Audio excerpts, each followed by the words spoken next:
ये हैं वो खुशकिस्मत तरीन पाकिस्तानी हाजी कामरान खान, जिन्हें अपनी कम उम्री में ही 5 साल तक खाना काबा की छत की सफाई का एजाज हासिल रहा है और बतौर सुपरवाइजर खाना काबा के अंदर सफाई के मामलात को देखते रहे हैं। इनसे जानते हैं कि ये सादत इनको कब और कैसे नसीब। मौजूद हैं हाजी कामरान खान साहब, जो 2011 में सेकेंड ईयर के तालिब इल्म थे कि अल्लाह ने इनको अपने घर की सफाई के लिए चुन लिया, जिनको खादमीन कहते हैं, और 10 दिन के अंदर अंदर इनका वीज़ा लग गया और ये सऊदीया चले गए और वहाँ पर ये काम करना शुरू हो गए कि 6 माह के अंदर अंदर इनकी प्रमोशन होगी और ये सुपरवाइज़र बन गए। फिर इनको मौका मिला कि ऐसी ऐसी जगहों पर भी जा सकें जहाँ मुल्क के बादशाह भी नहीं जा सकते। ये काबा के छत पर सफाई करते रहे, काबा के दरवाज़े की सफाई करते रहे, गिलाफ की, यहाँ तक कि इन्होंने अपने वालिदैन को जब हज करवाया तो उनको एक बादशाहों जैसा प्रोटोकॉल मिला। इनसे जानेंगे इन्हीं की कहानी कि वालिदैन की उस टाइम क्या फीलिंग थी, इनकी क्या फीलिंग्स थी कि जब इनसे अल्लाह ये काम ले रहा था। अच्छा हाजी कामरान साहब, मुझे ये बताइएगा कि छोटी सी उम्र में आपको अल्लाह ने अपने घर बुला लिया अपनी खिदमत के लिए और आप काबे के छत के ऊपर भी सफाई करते रहे, काबे के दरवाज़े की, दीवारों की, हर जगह आपने सफाई की, नमाज़ें पढ़ी, नफल पढ़े, वहाँ आए अल्लाह के मेहमानों की खिदमत की एज ए सुपरवाइज़र भी। तो ये सारी चीज़ें कैसे हुई, क्या किस्मत माशाल्लाह आपने पाई? ये बस मेरे अंदर दिल में मेरे तड़प थी, जुस्तजू थी कि मैं भी कभी जाऊं। टीवी में देखता था तो दिल में तड़प होती थी कि अल्लाह ताला मुझे भी कभी बुलाएगा इंशाल्लाह। तो बस ऐसे वसीला बना, मेरे दोस्त एक आए वो किसी दिन, उन्होंने कहा यार कामरान भाई वीज़े आए हैं हरम शरीफ के, अगर आप जाना चाहते हैं तो ख्वाहिश ज़ाहिर करें। तो मैंने कहा जी ठीक है इंशाल्लाह, अगर अल्लाह ताला ने चाहा मेरा वहाँ पे जाना नसीब में लिखा तो मैं ज़रूर जाऊँगा। तो वो इस तरह ही हुआ। फिर 3 दिन में मेरा वीज़ा लग गया और आके मुझे उन्होंने घर बताया। तो मैंने आके अभी घर में किसी को नहीं बताया था कि मैं वीज़े के लिए अप्लाई किया। मैंने आके अपनी वालदा को बताया सबसे पहले कि अम्मी मेरा वीज़ा लग गया है। अम्मी ने मजाक में समझा, अम्मी ने कहा बेटा खाना खा के जाना। तो मैंने कहा अम्मी खाना खा के जाने की बात नहीं, मेरा असल में वीज़ा लग गया। मैं कहती बेटा भैया आपने तो पैसे भी नहीं लिए हमसे, कुछ बताया नहीं। तो मैं कहा मैंने भी ये छुपा कर रखा हुआ था, अब मेरा वीज़ा लगा, अब मैं सबको बताऊँगा। तो इसी तरह मेरा 10 दिन बाद मेरा अल्हम्दुलिल्लाह। छुपा के क्यों रखा हुआ था? वो कहते हैं औरतों के पेट में बात नहीं रहती। तो अम्मी सबको बताएंगी, फिर सब कुछ होगा, फिर खुदा ना खाता कोई ऐसा ना कि मेरे रुक ना जाए काम। तो मैंने इस वजह से किसी को बताया नहीं। मैं मतलब एक्साइटेड थे आप खादमीन के लिए जा रहा हूँ अल्लाह के घर में काम के, जो मेरी दिल की तमन्ना थी वो पूरी होने वाली है। तो 10 दिन बाद मैं अल्हम्दुलिल्लाह मैं फ़्लाई कर चुका था और वहाँ जाते ही मैंने सबसे पहले उम्रा किया, हज था। फिर हज की नीयत मैं घर से करके गया था कि या अल्लाह मैंने हज के लिए भी आना और काम तो करना ही करना है। तो मैंने फिर हज किया। उसके बाद ही अल्हम्दुलिल्लाह अल्लाह ताला ने मुझसे पहले हज ही करवाया, उसके बाद मैं ड्यूटी मैंने ज्वाइन की। अच्छा वहाँ पर आप चले गए, किस सन में गए और फिर वहाँ क्या क्या किया कि आपको फिर सुपरवाइज़र बना दिया गया? विदिन 6 मंथ आपको अब प्रमोशन मिल गई और फिर ऐसी प्रमोशन मिली कि पूरी दुनिया से आपको लोग मिलने आते थे, रिश्ते लेके आ रहे थे, लोग आपके हाथ चूमते थे। ये सारी चीज़ें, एक सारी जो इज़्ज़तें मिली, बेशक अल्लाह इज़्ज़त देने वाला है, कैसे ये सारी चीज़ें हुई? देखिए जी, नीयत के ऊपर सारा डिपेंड करता है। अल्लाह ताला मेरी नीयत जानता था, मैंने बड़ी ईमानदारी से काम किया, क्योंकि वो मेरे घर का तो काम था नहीं, वो अल्लाह के घर का काम था। अल्लाह ताला ने अपने घर के लिए पूरी दुनिया से मुख्तलिफ चंद लोग चुनता है अल्लाह ताला। मुझे भी उसमें नाम आया तो मैं पूरी नीयत से काम करता था। उन लोगों ने मेरा काम देखा, उनको पसंद आया, उन्होंने मुझे कहा जी आपको हम सुपरवाइज़र बनाना चाहते हैं, आप बनना चाहते हैं? तो मैंने कहा जी बनना चाहते हैं, क्यों नहीं बनना चाहते। अल्हम्दुलिल्लाह फिर मैं सुपरवाइज़र बना, मैंने फिर दोबारा काम किया। अपनी जो मेरी लेबर थी अल्हम्दुलिल्लाह सबके साथ बड़े अच्छे तरीके से काम किया। फिर उन्होंने सुपरवाइज़रों के ऊपर भी एक सुपरवाइज़र होता था, वो मेरे उस्ताद थे, उनका नाम था नेक मोहम्मद खान थे। वो मुझे मज़ीद गाइड करते थे, बताते थे कि कैसे यहाँ चलना है, कैसे रहना है, कैसे काम करवाना है। उनकी भी मेहरबानी थी इसके अंदर कि मुझे वो यहाँ तक लेके आए। तो वो जब 25 या 30 साल बाद वो जब वापस जा रहे थे तो मुझे मज़ीद गाइड करके गए थे कि अगले इंशाल्लाह मेरी सीट पर आप बैठोगे। तो अल्हम्दुलिल्लाह वही हुआ, मैं उनकी सीट पर था। लेकिन मैंने वो चंद दिन मैंने फिर वो ड्यूटी की थी। उसके बाद मैंने कहा जी क्योंकि ड्यूटी ऐसी है, कहीं पे कभी किसी की गर्मी में लग रही, किसी की धूप में, किसी की एसी में, तो कोई ये ना सोचे कि यार कामरान भाई ने या कामरान साहब ने मेरी ड्यूटी धूप में लगा दी। तो मैंने चंद दिन वो ड्यूटी करके मैंने कहा जी मैं एज ए सुपरवाइज़र ही हूँ, लेकिन मैं गाइड करूँगा, सबको बताऊँगा। और मैंने वहाँ पे बड़े तसल्ली थे, वहाँ पे सफाई की है, खाना काबा की छत पर गया हूँ, खाना काबा का गिलाफ साफ़ किया, खाना काबा की गेट को साफ़ किया। वो आपको जमजम का पता होगा, सबने देखा हो कुआँ, वहाँ पे भी गया, वहाँ पे सफाई कराई। और एक कुआँ और भी है हरम शरीफ में, उसे कहते हैं दाऊद, बीर दाऊद। अल्हम्दुलिल्लाह वहाँ पर भी गया तो मैंने वहाँ कुएं के अंदर के हाँ जी, कुएं के अंदर साइडों पे सफाई होती है, सेहन बना हुआ है, वहाँ पर भी सफाई की। अंदर तो ऊपर तक ढका हुआ है, बंद किया हुआ है, कोई छलांग ना मार दे, कोई ऐसा कोई हरकत ना कर दे, इस वक्त वो ढका हुआ है। तो सारी वो बेसमेंटों में जहाँ पे कोई आम आदमी जा भी नहीं सकता। अल्हम्दुलिल्लाह वो अल्लाह ताला के करम से मैं वहाँ तक गया हूँ। मुझे ये बताएं कि जब काबे के अंदर जा रहे थे आप, तो उस टाइम क्या फीलिंग्स थी? क्योंकि जब कोई सदर वज़ीर आज़म जाता है तो उस टाइम उसको प्रोटोकॉल में काबे के अंदर जाने दिया जाता है, दरवाज़ा खोला जाता है। लेकिन आप तो जब दिल करे दरवाज़ा खोल के अंदर जा सकते थे, सफाई कर रहे हैं, काबे के छत पे चढ़ गए हैं। तो मतलब क्या फीलिंग्स थी उस टाइम, तासुरात क्या थे कि एक पाकिस्तान से एक छोटा सा लड़का यंग उम्र में काम करने वाला ऐसे चुना गया कि दरवाज़ा खोल के अंदर जा रहा है, काबे में छत पे चढ़ रहा है, ऐसे क्या वो फीलिंग्स थी? वो फीलिंग मैं बता नहीं सकता। मैं अभी भी मेरा जिस्म जो है ना कांपना शुरू हो गया आपकी ये बातें सुनकर। मुझे वो दोबारा मेरी आंखों में ना मंजर घूम रहा है सारा कुछ, तो वो बताया नहीं जा सकता, वो फील ही किया जा सकता है। अल्लाह ताला आपको भी लेके जाए तो आप जाएँ तो फिर आपको पता चलेगा। जब पहली नज़र काबे पे पड़ती है ना तो वो फीलिंग बताने वाली नहीं होती। तो जब मेरी भी नज़र पड़ी थी ना पहली, तो मैं बेहोश था वहाँ पर। यानी कि पहला फ़ोन मैंने अपनी वालदा को किया था, दूसरा फ़ोन मैंने अपने मामू को किया था, उसके बाद मैं बेहोश हो गया था। फीलिंग मुझे नहीं याद कि क्या थी। जब मैं उठा था तो वो सीन और था। मेरे दोस्त मेरे साथ थे, वो मुझे उठा के बाहर ले आए थे कि आप बेहोश हो गए थे रोते रोते ही। तो बाकी आप जो कह रहे हैं खाना काबा की छत पे जो गए थे, जहाँ पे हज़रत बिलाल हबशी अज़ान दिया करते थे, तो वहाँ पे तो और ही कुछ मंजर होगा ना। आपको देख के ही आपको ये कुछ मुझे हो गया था। तो जब अंदर गया था मैं, तो या जब छत पर गया था मैं खाना काबा की, तो वो फीलिंग मैं नहीं बता सकता कि मैं गुनहगार आदमी, अल्लाह ताला ने मुझे क्या सोच कर, मेरे माँ बाप की दुआएँ थी, अल्लाह ताला का करम था।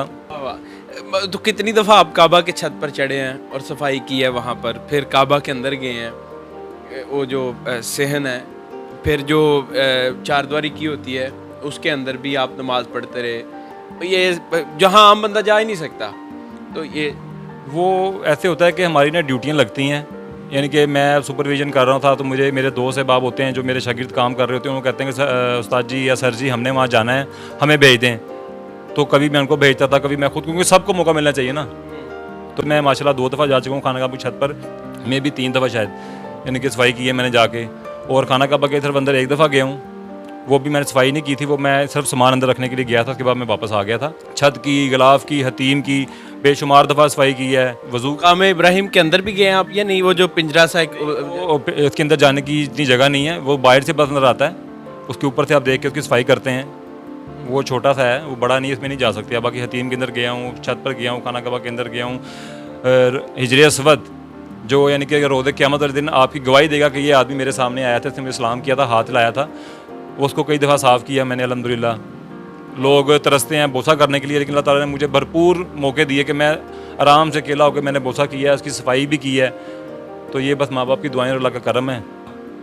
वो जो एक बुज़ुर्ग आए थे आपके पास, आपको कहते थे कि भाई मुझे वो कपड़ा दें जो आपने उधर इस्तेमाल किया है, फिर मुझे पानी आप दें, मुझे हाथ आपसे गले मिलते थे, बड़ी अकीदत में। बाहर रश लगा होता था आपके घर के, तो उस टाइम वालदा क्या कहती थी, क्या फीलिंग्स थी उनकी भी, तो क्या तासुरात होते थे मोहल्ले वालों के भी? जब मैं वापस आया था, मैं सोया हुआ था, तो सुबह मेरे घर में रश लगा हुआ था, कोई मेरे हाथ चूम रहा है, कोई अपने बच्चों को अपने जिस्म पे फिरवा रही कि मेरे बच्चा छोटा है, ये इसको हाथ फेर दे। मैं सोया हुआ था, तो मैं कह रहा मुझे ये क्या तमाशा शुरू हो गया है। मैं परेशान हो गया। मैं कहती जो अकीदे के थे लोग आए हुए हैं, उनका ये काम करना है। मैं कहती बाहर भी खड़े हुए लोग तुमसे मिलने के लिए आए हुए हैं, तुम्हारे दोस्त भी हैं, कोई बुजुर्ग भी हैं जिन्होंने तुम्हें वहाँ देखा हुआ है, उनको पता है कि ये इनका बेटा वहाँ पे होता है, तो वो सब मिलने आए हुए हैं। और वो कोई कुछ मांग रहा है, यानी कि जिस कपड़े से आपने खाना काबा का गेट साफ़ किया है या जिस बुरे से आपने खाना काबा को साफ़ किया, वो लेने के लिए खड़े हुए हैं। और अल्हम्दुलिल्लाह मैं जो चीज़ लाया था मैंने सब कुछ दी है, सबको दिया है कि किसी की कोई रह ना जाए। लेकिन अब मेरे पास तो सब कुछ ख़त्म हो चुका है, बस 2 ही ज़ियारतें पड़ी हुई, इंशाल्लाह मैं आपको करवाऊँगा।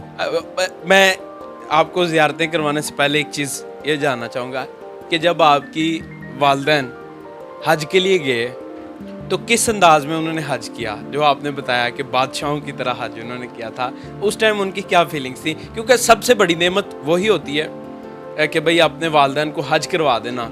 और जिस चीज़ के लिए इंसान मेहनत करता है कि मैं अभी रोज़े रसूल जा सकूँ, मक्का जा सकूँ, आप उनको लेके गए वहाँ पर, तो उनकी क्या फीलिंग्स थी? तो क्या प्रोटोकॉल उनको मिल रहा? अल्हम्दुलिल्लाह ये जो ख्वाहिश थी ना, मैंने आपको ज़ाहिर की थी कि मेरी ख्वाहिश थी कि मैं अपने वालिदैन को अपने सामने, यानी कि अपने साथ, ये बचपन की बात है, लेकिन मेरे ज़हन में ये कभी नहीं था कि मैं जा भी पाऊँगा। लेकिन अल्लाह ताला ने सारे मसले हल किए। ये बचपन की ख्वाहिश थी कि मैं अपने वालिदैन को अपने साथ उम्रा करवाऊँ, हज करवाऊँ। और अल्हम्दुलिल्लाह अल्लाह ताला ने वसीला देखो खुदा खुद बनवाया, ना ज़हन में था। और वसीला भी ऐसा कि मैं अकेला नहीं था, मेरा छोटा भाई है वो भी वहाँ पे था।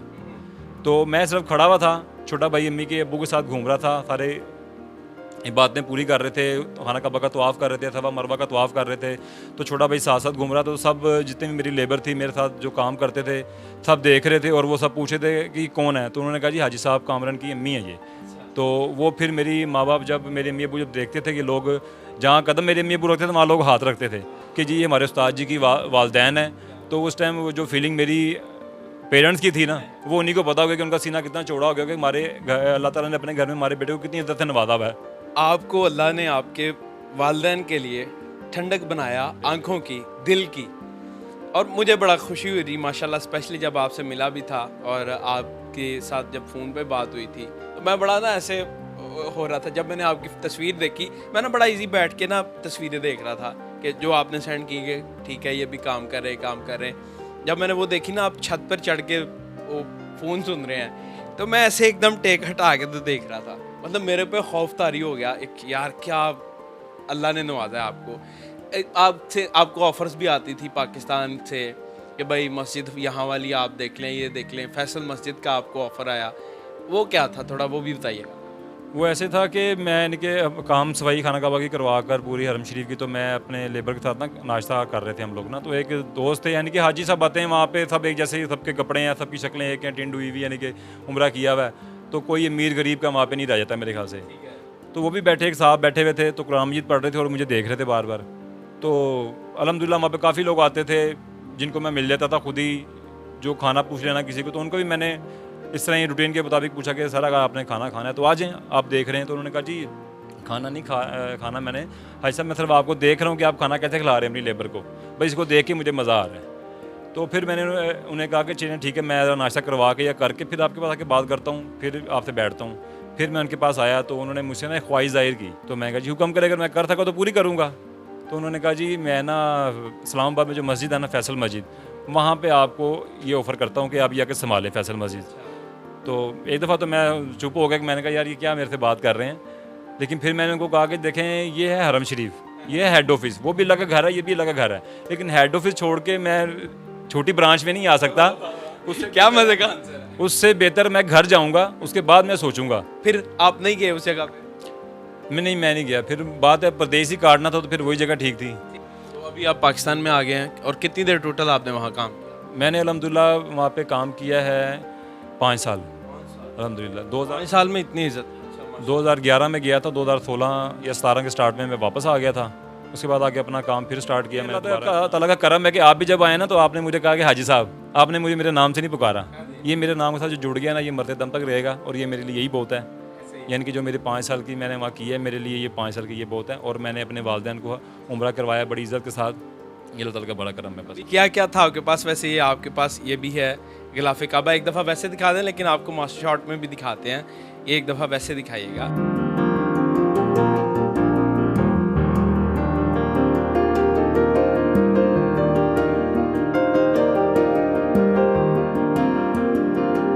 और रसूल का गिलाफ भी मेरे पास है इंशाल्लाह, वो भी आपको ज़ियारत करवाते हैं अभी।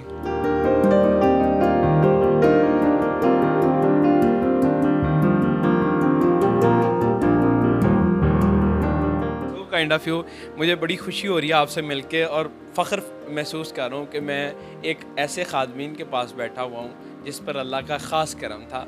और जाती दफ़ा मैं अपनी तरफ से ये कहना चाहूँगा कि जिसे चाहा दर पे बुला लिया, जिसे चाहा अपना बना लिया, ये बड़े नसीब की बात है, ये बड़े करम के हैं फैसले। मज़ीद वीडियो देखने के लिए हमारा चैनल हाजी कामरान खान सब्सक्राइब करें और बेल आइकन को दबा दें ताकि आप हर वीडियो से बाखबर रहें।